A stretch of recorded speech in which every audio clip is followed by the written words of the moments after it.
സംസ്ഥാനത്ത് കടലിൽ കാണാതായ മത്സ്യത്തൊഴിലാളികൾക്കായുള്ള തിരച്ചിൽ തുടരുകയാണ്. വിഴിഞ്ഞം സ്വദേശി ജോൺ മത്യാസ്, മുതലപ്പുഴി സ്വദേശി ഷിജിൻ, കൊല്ലം സ്വദേശി ഗൗതം കൃഷ്ണ എന്നിവർക്കായുള്ള തിരച്ചിലാണ് 12ാം ദിവസവും തുടരുന്നത്. തിരുവനന്തപുരത്ത് നേവിയുടെയും മുങ്ങൽ വിദഗ്ധരുടെയും നേതൃത്വത്തിലുള്ള പരിശോധനയാണ് തുടരുന്നത്.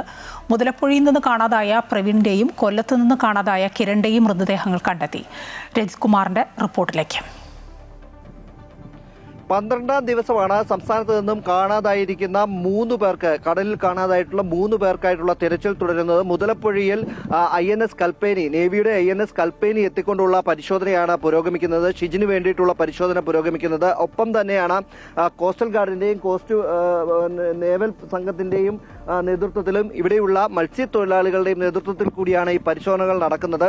നമുക്കറിയാം, കഴിഞ്ഞ ദിവസങ്ങളിൽ ഷിജിന്റെ കുടുംബം വലിയ ആരോപണവുമായി രംഗത്തേക്ക് എത്തിയിരുന്നു. കാര്യക്ഷമമായ പരിശോധന നടക്കുന്നില്ല എന്ന ആരോപണം ഉയർത്തിയിരുന്നു. അതേ തുടർന്നാണ് കൂടുതൽ അംഗങ്ങളെ ഉൾപ്പെടുത്തിക്കൊണ്ടുള്ള പരിശോധന ആരംഭിക്കുകയും സ്കൂബ സംഘത്തിന് പരിശോധനയ്ക്ക് ബുദ്ധിമുട്ട് സൃഷ്ടിച്ച സാഹചര്യത്തിൽ നേവിയുടെ INS കൽപ്പേനി എത്തിച്ചുകൊണ്ടുള്ള പരിശോധന നടത്തുകയും ചെയ്യുന്നത്. അതേ സമയത്ത് തന്നെ വിഴിഞ്ഞത്ത് കാണാതായ ജോൺ മത്യാസിന് വേണ്ടിയിട്ടുള്ള പരിശോധനയും തുടരുന്നുണ്ട്. ഇതേ സംഘങ്ങൾ നേവിയുടെയും അതുപോലെ തന്നെ കോസ്റ്റൽ ഗാർഡിന്റെയും കോസ്റ്റൽ പോലീസിന്റെയും നേതൃത്വത്തിലുള്ള സംഘമാണ് അവിടെയും പരിശോധന നടത്തുന്നത്. ഈ മത്സ്യത്തൊഴിലാളികളും ഇവരെ സഹായിക്കുന്നതിനായി ഒപ്പമുണ്ട് എന്നതാണ്. എന്നാൽ കൊല്ലത്തും ഇതേ രീതിയിൽ പരിശോധനകൾ തുടരുകയാണ്. അതേസമയത്തും 12 ദിവസം പിന്നിട്ടിട്ടും ഇവരെ കണ്ടെത്താൻ കഴിയാത്ത ഒരു സാഹചര്യം ഇപ്പോഴും നിലനിൽക്കുന്നുണ്ട്. എന്തുതന്നെയായാലും ഇന്നലെ വൈകിട്ട് വള്ളത്തിൽ നിന്നും വീണു കാണാതായിരുന്ന പ്രവീണിന്റെ മൃതദേഹം ഇന്ന് കിട്ടിയിരുന്നു. ലേല ഹാളിന് സമീപത്തു നിന്നും പ്രവീണിന്റെ മൃതദേഹം കണ്ടെത്തി.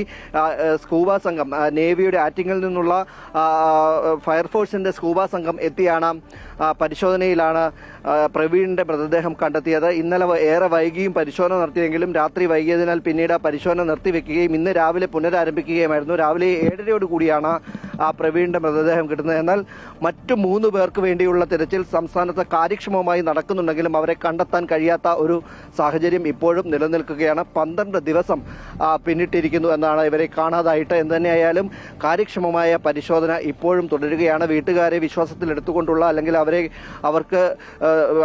വിശ്വാസത്തിലെടുത്തുകൊണ്ടുള്ള ഒരു പരിശോധനയാണ് ഇപ്പോഴും സംഘത്തിന്റെ നേതൃത്വത്തിൽ തുടരുന്നത്.